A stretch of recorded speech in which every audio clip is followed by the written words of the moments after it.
Jaya Gopi Janavallabha Giridvaradari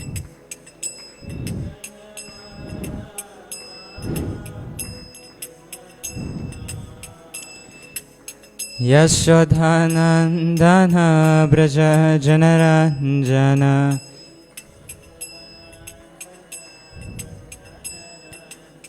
Yashodhanandana Braja Janaranjana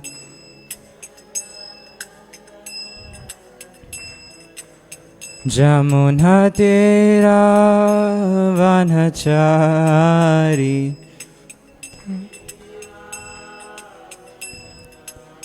Jamunatira Vanachari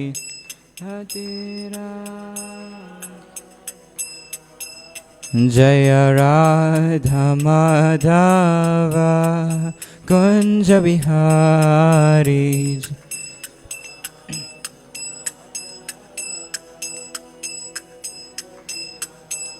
Jaya Radha Madhava Kunja Vihari Jaya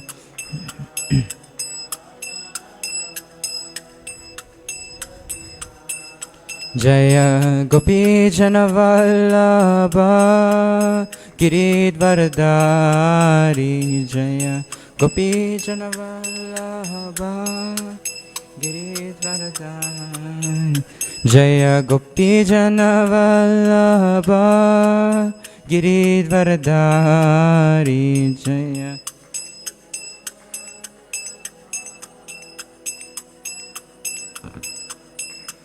Jashodhanandana Braja Janaranjana Dhanandana Braja Janaranjana Jashodhanandana Braja Janaranjana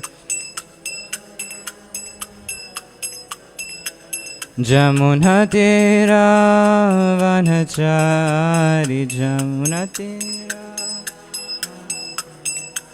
Jamunatira Vanachari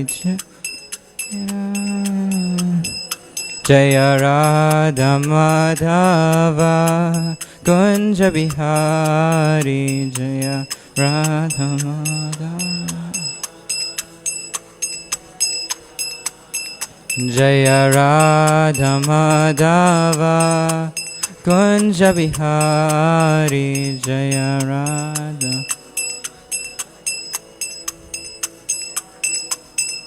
Jaya Prabhupada Prabhupada Prabhupada Jaya Prabhupada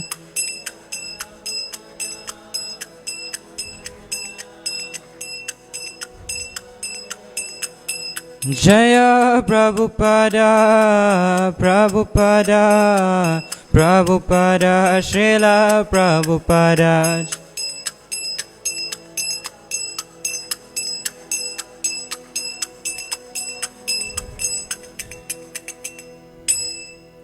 Jaya Om Vishnupad Paramahamsa Parivrajikacharya Stotara Sata His Divine Grace Abhay Charana Ravinda Bhaktivedanta Swami Srila Prabhupada Ki ISKCON Founder Acharya BBT Founder Acharya Srila Prabhupada Ki Anantakoti Vaishnava Vrinda Ki Srila Haridas Thakur Ki Prem Se Kotsa Shri Krishna Chaitanya Prabhu Nityananda Shri Advaita Garadhara Shiva Sri Gaura Bhakta Vrinda Ki Shri Shri Radha Radhanath Ki Shri Giri Govardhan Ki Shri Chaitanya Mahaprabhu Ki Gaur Premanande.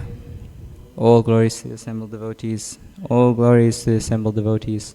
All glories to the assembled devotees. All glories to Shri Guru and Shri Gauranga. All glories to Srila Prabhupada. Srila Prabhupada Ki. Hare Krishna, dear devotees. So it's Ekadashi today, and we'll be reading Srila Prabhupada lilamrta. This is one of my favorite classes that we do. It's always nice to read Srila Prabhupada lilamrta. Ekadashi is a very special day for chanting and fasting, or feasting. Ravinda.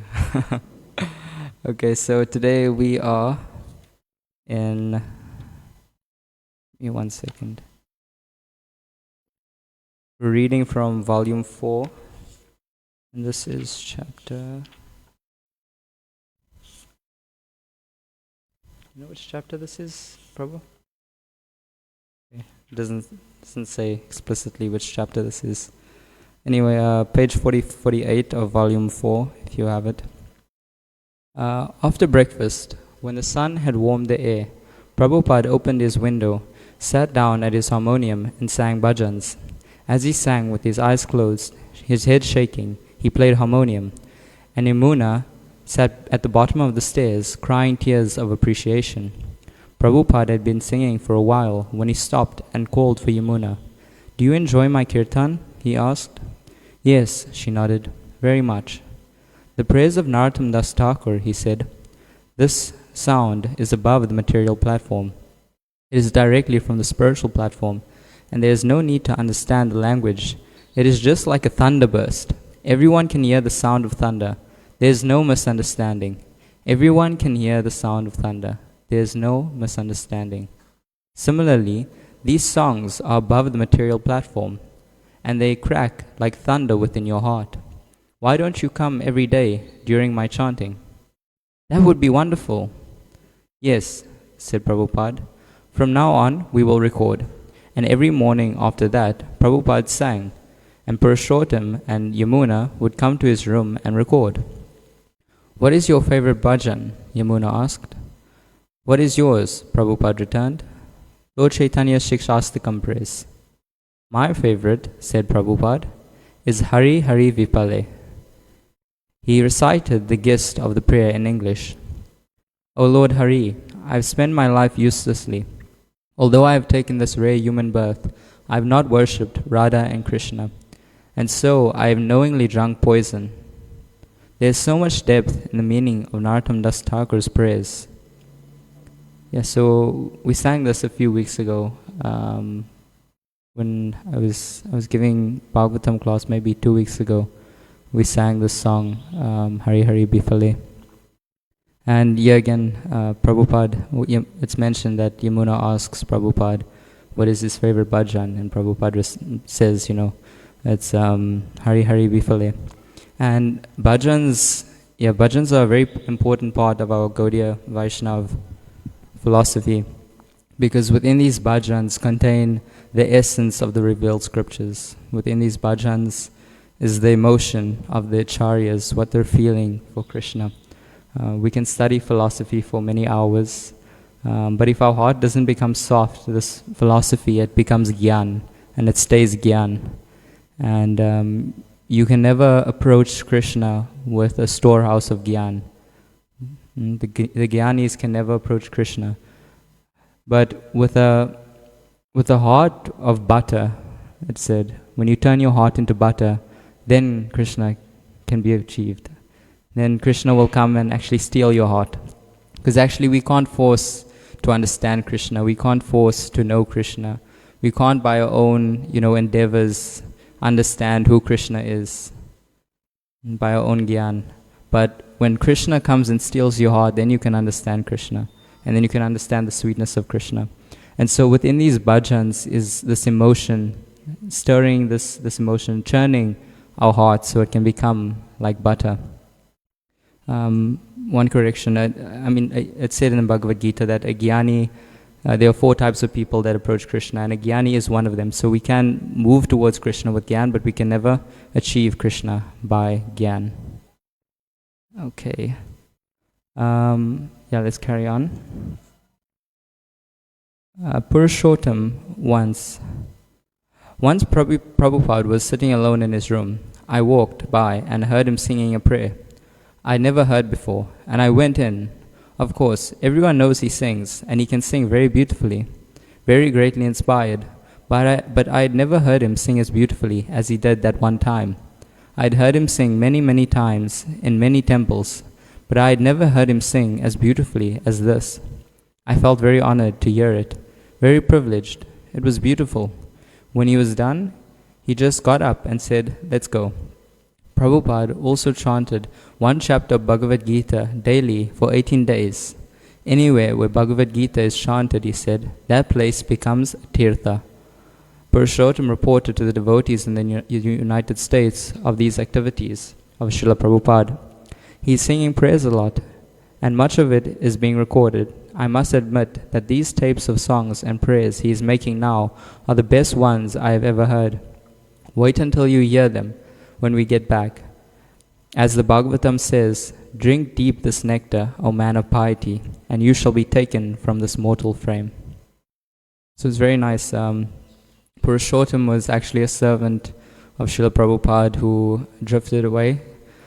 He couldn't deal with the fact that Prabhupada was saying that the moon landing was a hoax, and eventually it became too much for him. He thought, Prabhupada, he doesn't know what he's talking about, and he drifted away. But even Purushottam, by this association with Prabhupada, he gained some appreciation for the Bhagavatam, for Prabhupada singing, and it's very nice to see how he was affected so much by Prabhupada singing.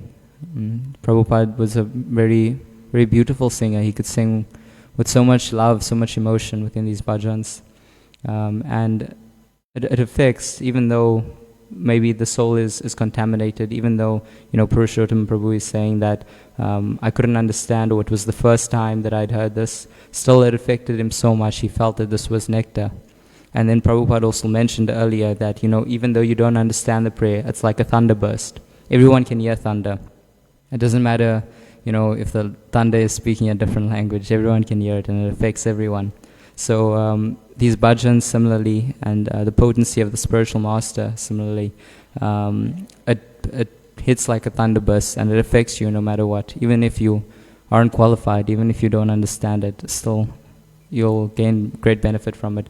So we have these recordings, Purushottam Prabhu is saying lots of this is being recorded, and just wait until we get back, and then we can relish this nectar, and this will release you from this mortal frame, So Prabhupada, he's given us this, he's given us his bhajans.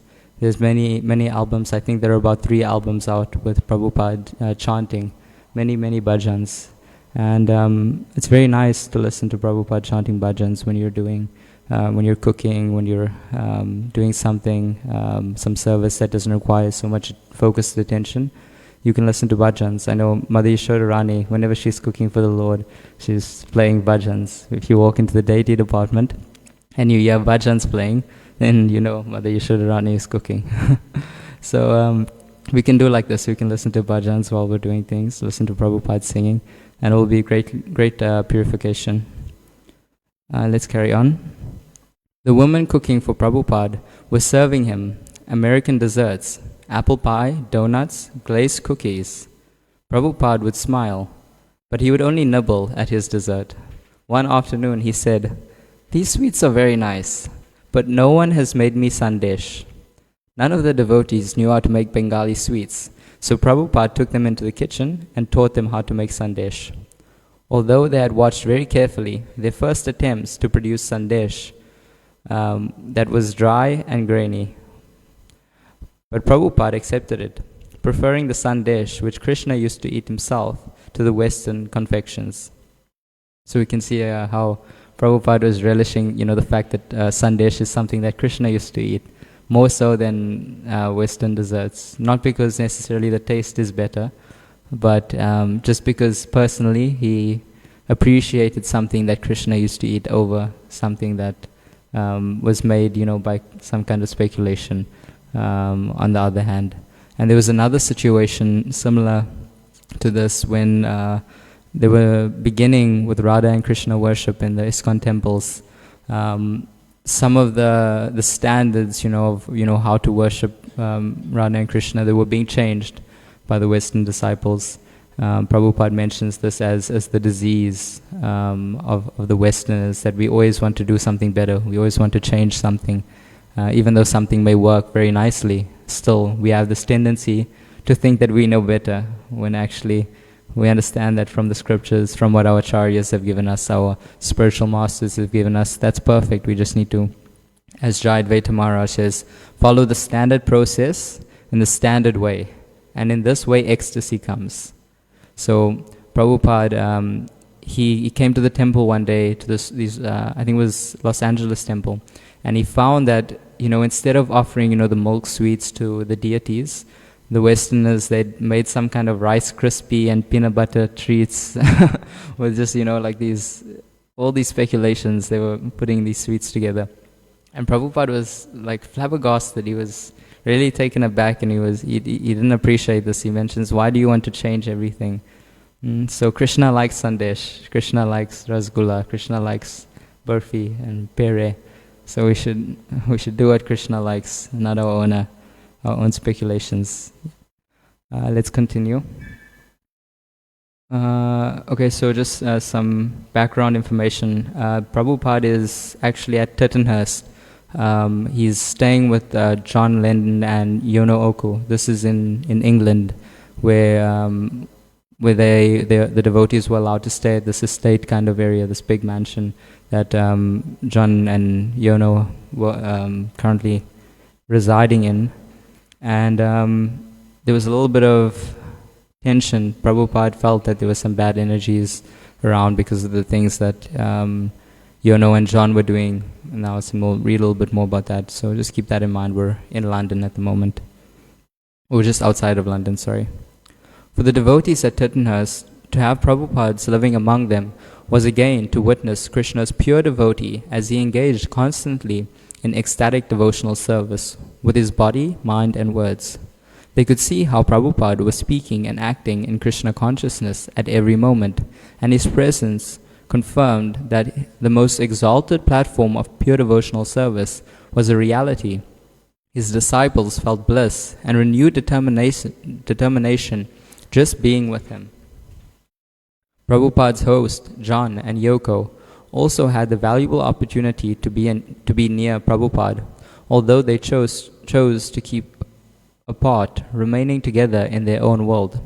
They mingled, but rarely, with the devotees. Prabhupada's men continued to work under John's managers, and John was content to let the Swami and his entourage stay. When the head gardener asked John how to treat the devotees, he said, Let them please themselves. On hearing of certain activities in the main house, Prabhupada commented about the bad influence women sometimes have on men. But he kept out of John and Yoko's affairs. He had his own affairs in Krishna consciousness. Having been whisked to the airport to Tittenhurst, from the airport to Tittenhurst, Prabhupada had seen little of London. One day he asked Shyam Sundar to take him on a tour of the city. Prabhupada had grown up in British Calcutta, hearing London praised as the seat of Britain's world empire. So when he saw how small many of the London historic landmarks were, he was particularly surprised. At Buckingham Palace, he remarked, "We have many houses in Calcutta bigger than this." The Thames, celebrated in the writings of British authors he had studied in college, was a disappointment also. "It's a canal," he said. "It's only a canal. In my mind, I thought it was bigger than the Ganges." But the most interesting sight was the building at 7 Bury Place. City officials had recently granted the devotees permission to occupy the temple. That part of the battle was won. Now Shyam Sundar and his few helpers had finished the remodeling. On Tuesday, the temple's location near the British Museum and Madame Tussauds Wax Museum. Srila Prabhupada became even more anxious that Shyam Sundar fixed an opening date as soon as possible.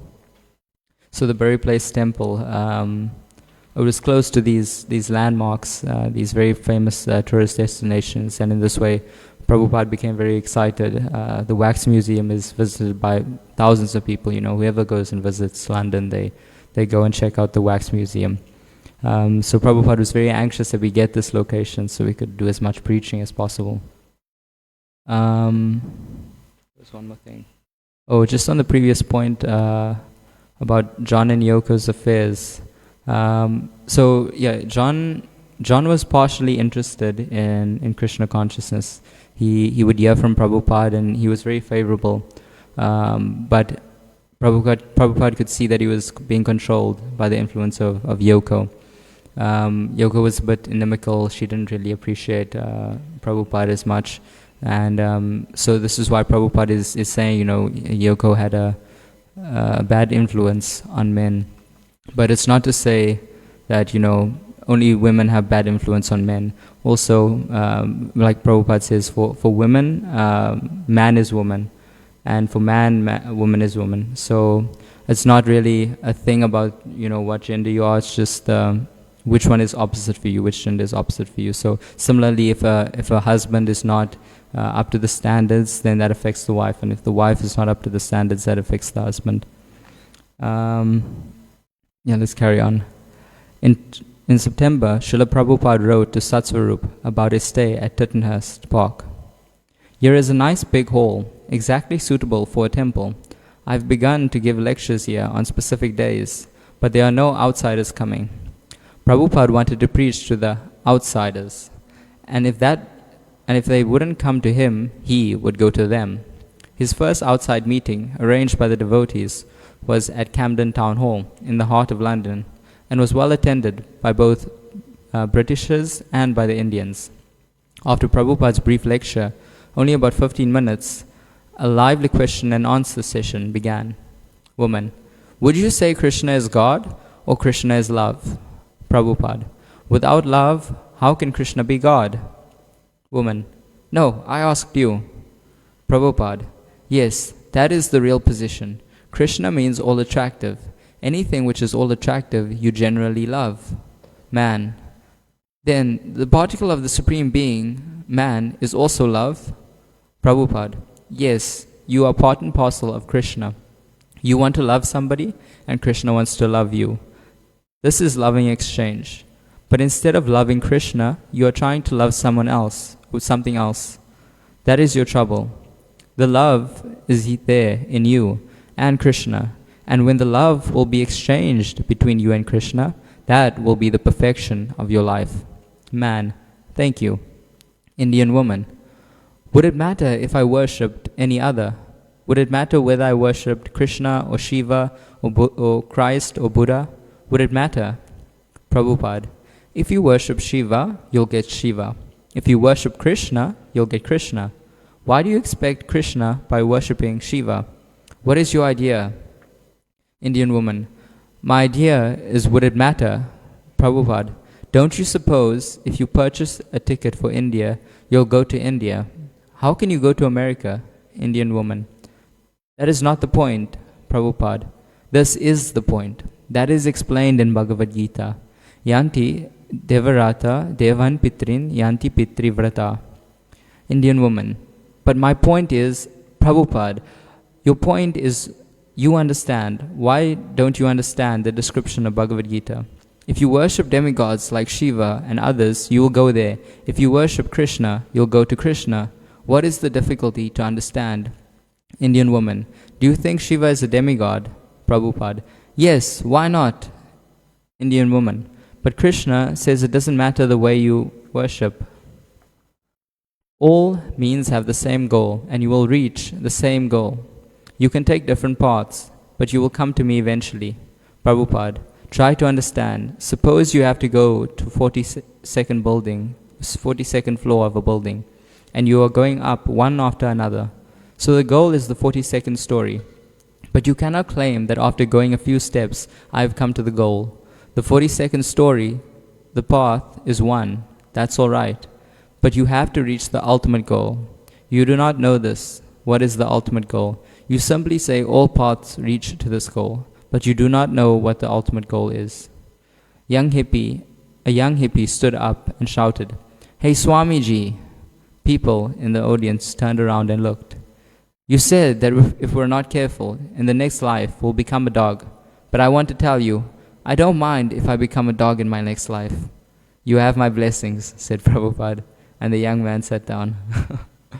So we see how Prabhupada is expertly, engaging with these people. His topic or his presentation was only 15 minutes long, So Prabhupada is, Satsvarup Maharaj is giving us, the way Prabhupada would preach to new people. Short presentation, 15 minutes, and then question and answers. And then Prabhupada, when he's speaking in these lectures, it's usually on Bhagavad Gita. Indradyumna Maharaj has, a principle. If he is doing Bhagavatam class or something, or giving class to the devotees, if he sees a new person come in, immediately he switches the topic to something on Bhagavad Gita. And it's a little bit confusing for the people in the room. You were just discussing some topics about devotional service. But the preaching mood is that we give out what is necessary for that person to be elevated. We don't talk about, the affairs of Radha and Krishna when a new person, comes in, or we're preaching to some new people. We preach Bhagavad Gita. You're not the body, you're the spirit soul. What is the nature of the spirit soul? What is the position of the spirit soul in relationship? Shri Shri Radha Radhanath ki, Shri Giri Govardhan ki, Shri Chaitanya Mahaprabhu ki. Yeah, so we preach on Bhagavad Gita when we're studying, when we're preaching to new people, and we see how also Prabhupada is handling, all the questions from these newcomers very expertly. One man, he's asking, one woman's asking, is Krishna God or love? And this is kind of like a concept in the hippie era, that, God is love. It's an impersonal concept. But Prabhupada, Nirvishesha Sunyavadi, he is there to get rid of all impersonalism. So this concept that, God is anything else but Krishna, the personality of Godhead, these are all speculations that eventually lead to impersonalism. Anything else that is upper sampradaya, away from our sampradaya or the instructions of the scriptures, that leads to impersonalism eventually, all these speculations. And that's again the problem with Gyan. So Prabhupada is very expertly putting the focus on the fact that Krishna is the supreme personality of Godhead. He's not beating around the bush that, Krishna is love. Some gurus, they'll speak about, the divine energy as being, some universal affair, some very vague term for God.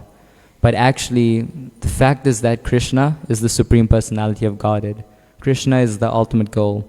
And that comes up again later where this Indian woman, she's, saying a common idea that, by worshipping other demigods, by worshipping, Mother Kali, Shiva, whatever you do, you'll eventually get to the same goal. But Prabhupada, even though seemingly it comes across that Prabhupada doesn't realize what he's saying, Prabhupada doesn't realize the point of what this woman is saying, that, eventually you get to the same point. Prabhupada is going to the root of the problem. The lady doesn't understand that that when you get to the ultimate goal, that goal is Krishna. The ultimate goal is attainment of Krishna. So this lady, she's trying to say that, eventually you get to the same thing. But she doesn't understand that getting Krishna is actually the topmost. This is the ultimate goal. So you might get elevated slowly, by going to different demigods. You come up to some level of realization. But actually at the end of the day, like Prabhupada is saying, there's 42 stories. And at the different stories, there's, different demigods, there's different ways of practice. There's Jnana Yoga, there's Karma Yoga, there's Buddhi Yoga, there's these different practices of spiritual enlightenment. But these are taking you to the lower levels. You're slowly coming up. But at the top of the building, at the penthouse, that's Krishna. So Prabhupada is making this point very clear to this lady, even though she doesn't realize that this is what she needs to understand. So she's arguing. And sometimes we get into this mood. We're arguing a point, trying to get our point across.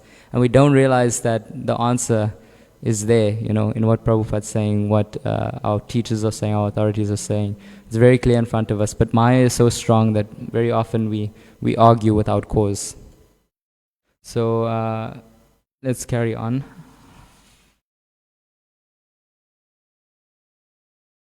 Oh, one more thing. Then we have this one man who, in the audience, he says, I don't mind becoming a dog. And, this is the nature sometimes. We meet people on the streets. I remember I was preaching to one of my Afrikaans teachers, and I was telling her, there's no difference between, the man in the penthouse and the pigeon who lives, on the roof of the penthouse. He is thinking, oh, I have a nice apartment. The pigeon is thinking, oh, I have a nice nest. He is thinking, oh, I'm having nice sex life. The pigeon is having sex more than him, 14, 15 times a day. And I said, no, the pigeon is eating nice grains. He doesn't even have to work for it. The man's working very hard for his food. Pigeon is sleeping very comfortably in his nice nest. The man has his nice bed. So what is the difference between the pigeon and you? And my teacher said, oh, 14 times. I want to be a pigeon in my next life. So this is the nature of people nowadays. They think that the sense gratification will bring them, happiness, will bring them some enlightenment, some enjoyment. But actually, we understand that animal life is ghastly. Being an animal life, it's the most bewildering situation. You're just, going according to what the senses say you should do. Like we see the birds, they're always looking around. Even if they're eating something, their head's always shaking. They have anxiety at all times. So this is animal life, being in constant anxiety, being in constant fear. And this is the greatest danger, as it is said in Bhagavad Gita. But Prabhupada sees that this person, he's set on becoming a dog, so he says, you have my blessings. And so sometimes we can't do anything for these people. We just have to Hare Krishna and move on. One night, lectures in scattered places around the city proved further the need of a temple. Prabhupada had experienced a similar situation in New York in 1965. At the time, he also had no temple. His audiences would listen respectfully and then disperse, and he would never see them again. To become Krishna conscious, however, a person needed to hear about Krishna repeatedly, and for that a temple was required. Once Prabhupada had his temple established in London, thousands would be able to come and hear about Krishna, take prasadam, and appreciate the lovely deity form of the Lord. A temple would provide guests with regular intimate contact with the devotees of the Lord, and this was essential.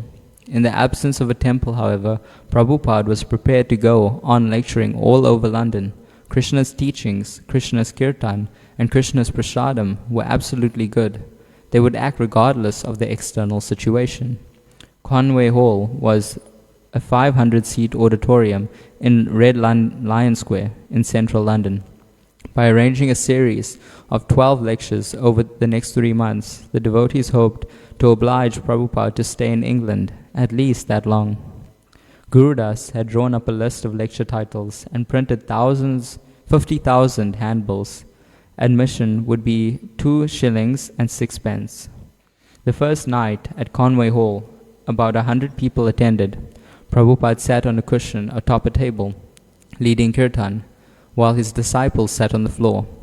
Yamuna played the harmonium, and Mukunda and Kulakshekara played mridangas. Prabhupada's Radha and Krishna deities stood on the altar on a separate table beside Prabhupada. A Hare Krishna mantra banner hung against the back wall. Gurudas had billed tonight's lecture, The Teachings of the Vedas, and Prabhupada explained that the Vedic teachings can be understood only by hearing them from self-realized saints.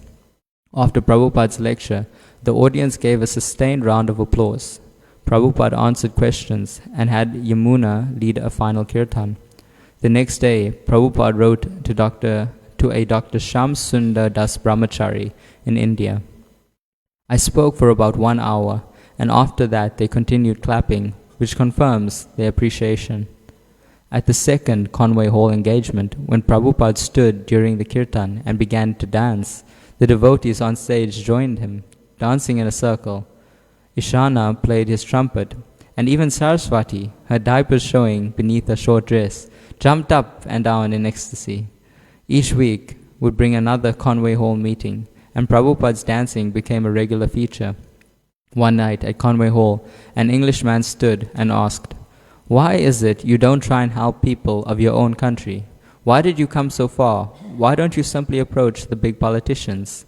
They are big politicians. You try and help there." Prabhupada, You are a great politician, therefore I am approaching you.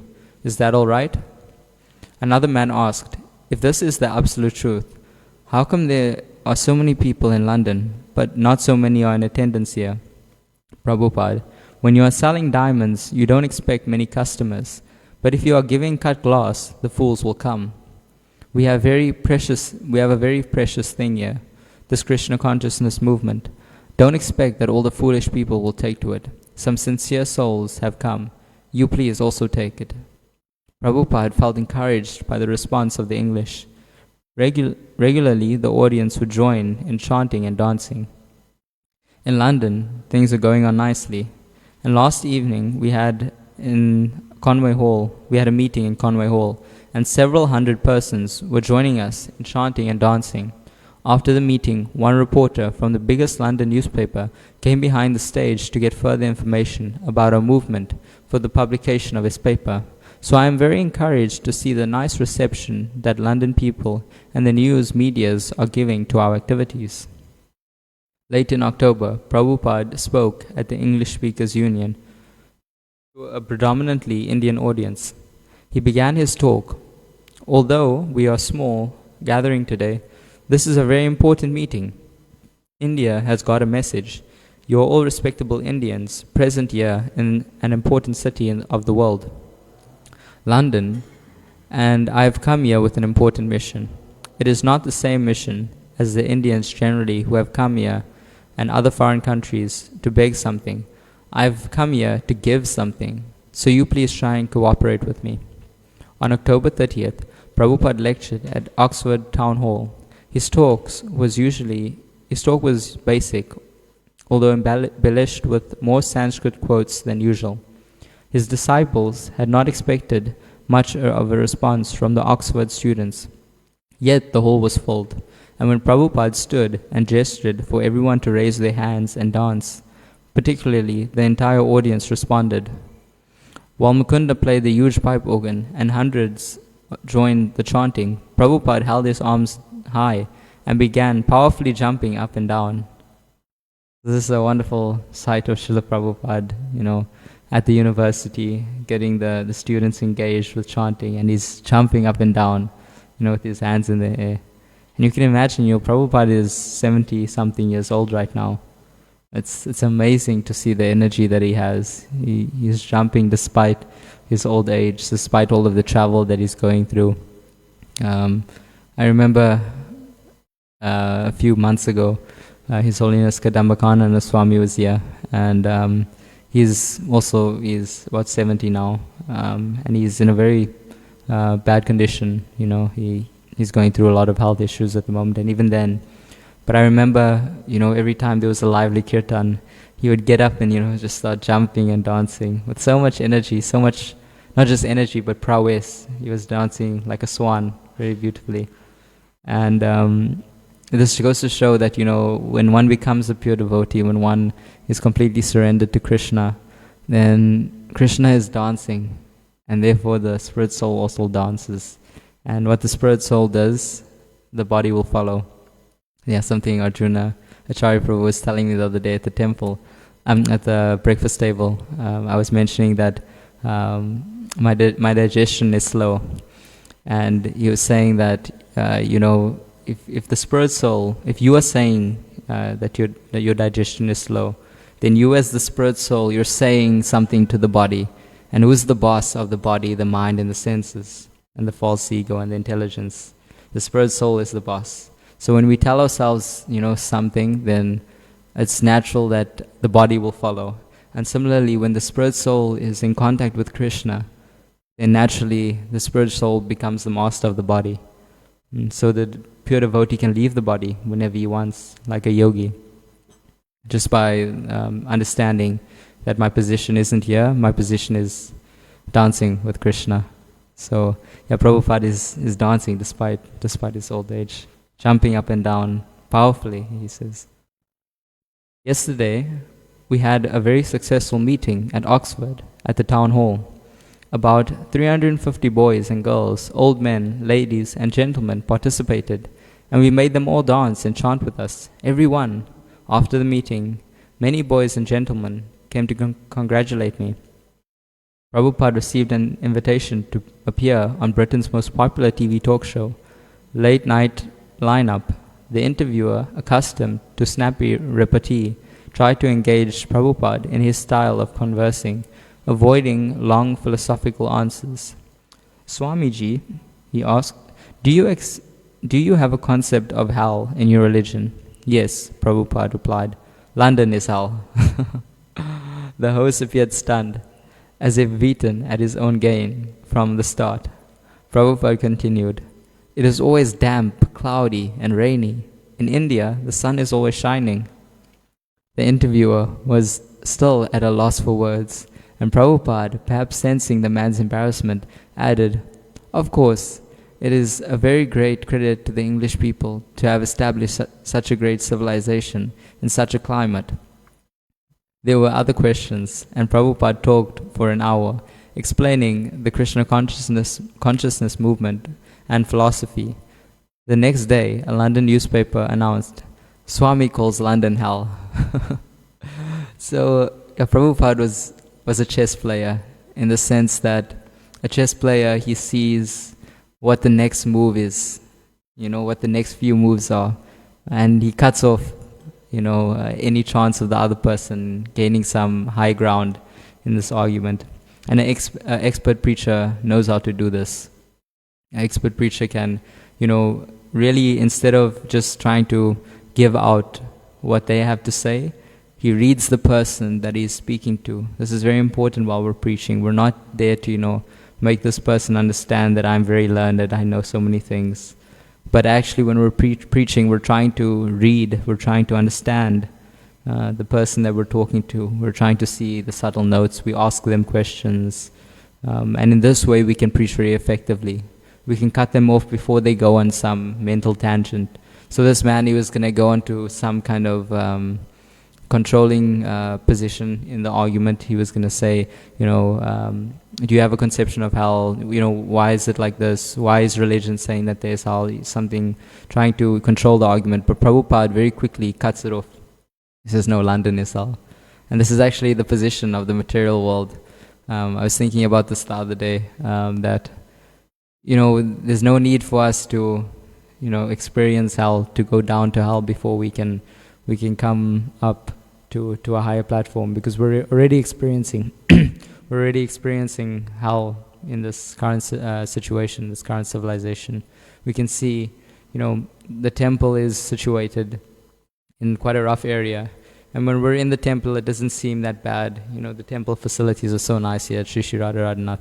But the surrounding areas, we can see very clearly how degraded it is. The Gandhi Park on the other side, if you walk in there, you see all the rubbish lying. You see all the people they're drunk or they're intoxicated on something.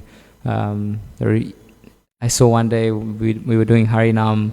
They have like a few of them. I don't know what was happening that specific day, but they just had these like buckets of eggs, of boiled eggs, or like all over the park. I don't know if there was like a special or something, but they were all just eating boiled eggs. It's disturbing for the devotee actually. So we can see this place is actually it's very demoniac. It's like hell. No matter where you are in the material world, where there's a lack of Krishna, it is hell. So Prabhupada makes this point. Let's carry on. The Hare Krishna mantra record was still high on the charts in England and throughout the continent, and this fame led a Dutch television company to invite Prabhupada's disciples to Amsterdam, all expenses paid, to do a show. They would only have 5 minutes of airtime, but Prabhupada accepted it. 5 minutes, he said. It is sufficient. 5 minutes is sufficient. We will preach the whole philosophy of Krishna consciousness in 5 minutes. Prabhupada and his party took the ferry from Dover across the English Channel to France, and then travelled by the train to Amsterdam. The television studio located outside the city was a modern air-conditioned building with a constant loudspeaker announcement, artificial plants, and TV in every room, but no windows. The receptionist brought Prabhupada and his disciples to a windowless room with painted concrete walls. In India, Prabhupada said, we wouldn't consider living in a place without windows and fresh air. I want to sit by a window. So the devotees checked through the entire building until finally, in the third floor hallway, they found a window. Moving their chairs with them, they went with Prabhupada and sat by the window. By the year 2000, no one will see the light of day, Prabhupada said. Cities will be forced to live underground. They will have artificial light and food, but no sunlight. So Prabhupada makes a prediction here. And it seems, Prabhupada said by the year 2000, no one will see the day of light. So now we might have some drawbacks. Prabhupada said this, but it hasn't happened. But sometimes the pure devotee, he'll make a statement just to put some emphasis on a certain point, but it's not to say that this prediction won't eventually happen. We can see the way things are going. Eventually, the ozone layer, it will become too detrimental to the human skin. It will become too much for us to handle, and actually we'll have to eventually go underground in order to survive. So scientifically, this prediction that Prabhupada is making, it's very possible that in the next few years it will come about. Another point is that at the time when Prabhupada was making these predictions, the world was going on a path of devastation very quickly. But actually Prabhupada's presence on the earth and the presence of this Hare Krishna movement and the presence of the Sankirtan movement going on, the chanting of the holy name, it actually purifies the atmosphere and it actually offsets the effects of Kali Yuga. Just by chanting Hare Krishna, we're doing this. Just by practicing spiritual life, we're making such a difference. In the Nectar of Devotion, it's mentioned that when in the chapter about pure devotional service, all auspiciousness, one of the characteristics of pure devotional service is that all auspiciousness will come about. And Rupa Goswami defines all auspiciousness as global welfare. So just to be auspicious, within the temple, that's not actually all auspiciousness. But all auspiciousness means that the whole world is becoming inundated with Krishna consciousness. This is actually all auspiciousness. And this condition of all auspiciousness is described that it comes about by pure devotional service. So the more pure devotees we have in the world, the more auspiciousness comes about. So actually Prabhupada's movement, Prabhupada creating disciples who are competent to become pure devotees, this has actually offset the effects of Kali Yuga. So Prabhupada's prediction, it's actually been offsetted by the presence of pure devotees on this earth. Okay, let's continue. The producer of the program arrived, surprised to find that the Swami was also going to be part of that act. The surprise was a pleasant one, and he welcomed Prabhupada to his show. Now, what I want you and your group to do, he explained, is to sing your record, Hare Krishna mantra. You don't have to actually sing it out loud. We're going to play your record, and you mime. Pretend you are playing those instruments. Pretend you are singing. He allowed that afterward, Prabhupada could speak for 2 minutes. Just before Prabhupada and the devotees went on stage, they had to wait in the wings while a local Dutch group danced around, pretending to play their saxophones, trumpets, and drums. The producer brought in a table with a cushion on it for Prabhupada and seated the devotees around Prabhupada on the floor. The cameras began, the record played, and the devotees started to mime. Suddenly, clouds produced by dry ice rolled on set, a mystical effect. As the devotees disappeared under the clouds of carbon dioxide, only Prabhupada remained clearly visible. Seeing the special effect unsuccessful, the producer motioned the devotees to stand and dance beside the Swami. The song ended and the camera closed in on Prabhupada. Now you have 2 minutes, Swamiji, the producer said. Prabhupada began. We have been chanting this Hare Krishna mantra. This is a transcendental sound vibration, non-different from the Lord. The Lord's name and His form are the same. Please chant the sublime sound and your life will become perfect. You'll become happy and you'll realize your true nature, that you are an eternal servant of God, Krishna. This process is called Bhakti Yoga, and we request everyone to take to this chanting. Thank you very much. Prabhupada was pleased as his disciples' record continued to be a hit in Europe. The Hare Krishna record is selling very nicely. Yesterday it sold 5,000 copies, and this week it is on the chronological list as 20. They say that next week it will come to be 3, and after that it may come to be 1. So they are very much hopeful of this record. Sat Swarup in Boston, Prabhupada wrote. To Sat Swarup in Boston, Prabhupada wrote, the Hare Krishna record is going on in England very nicely. I heard that in Australia it stands 4th on the list of important records. Hare Krishna mantra became the number 1 song in West Germany, number 1 in Czechoslovakia, and among the top 10 all over Europe. And even in Japan, with the income from the record, the devotees began paying bills and financing the renovations of the Bury Place temple. Sometimes the devotees would perform at concerts with professional groups, and sometimes they would receive invitations to appear at nightclubs. After one particularly late and nasty nightclub engagement, Yamuna went to Prabhupada and told him what the place had been like. Prabhupada called for all the devotees. These places, he explained, are not good for brahmacharis. The principle is that we have to make devotees. So we have to think where we are going.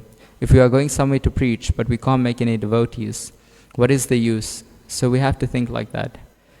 He said he wasn't forbidding them to preach in the nightclubs, but he told them to be careful.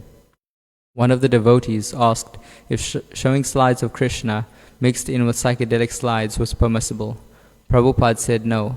Krishna should be on a throne or an altar. If they watered Krishna consciousness down, it would become idol worship. Not since Prabhupada had first left India in 1965 had he preached to the Indians as extensively as now.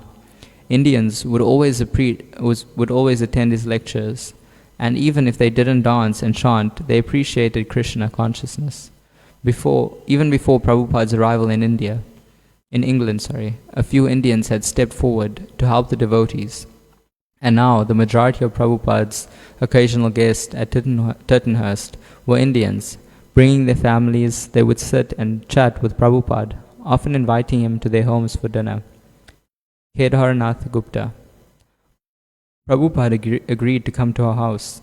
We received him with a warm welcome, and many other people also came to hear him.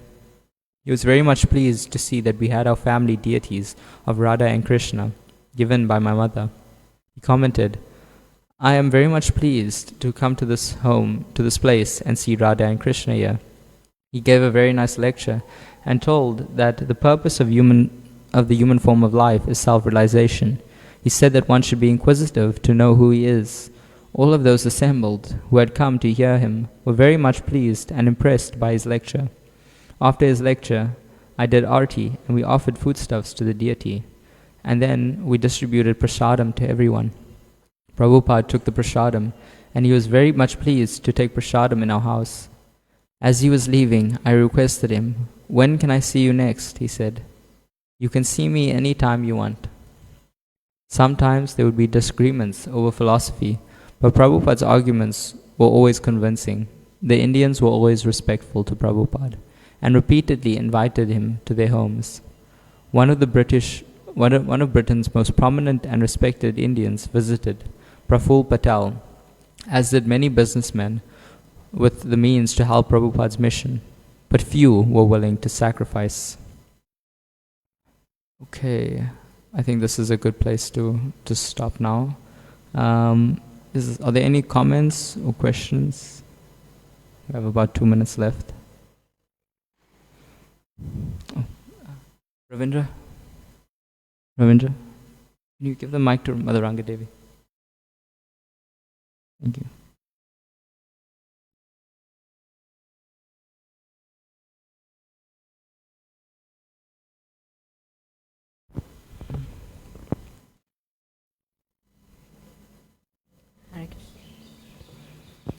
Hare Krishna.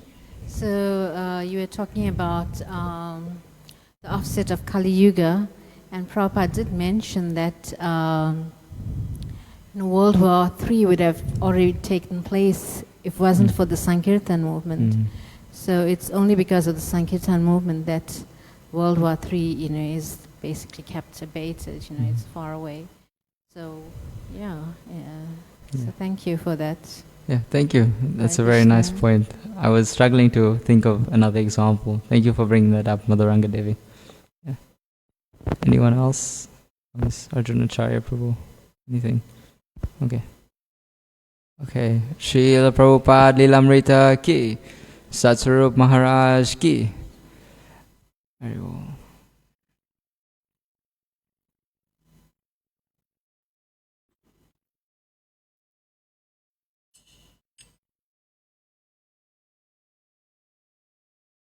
Prabhupada.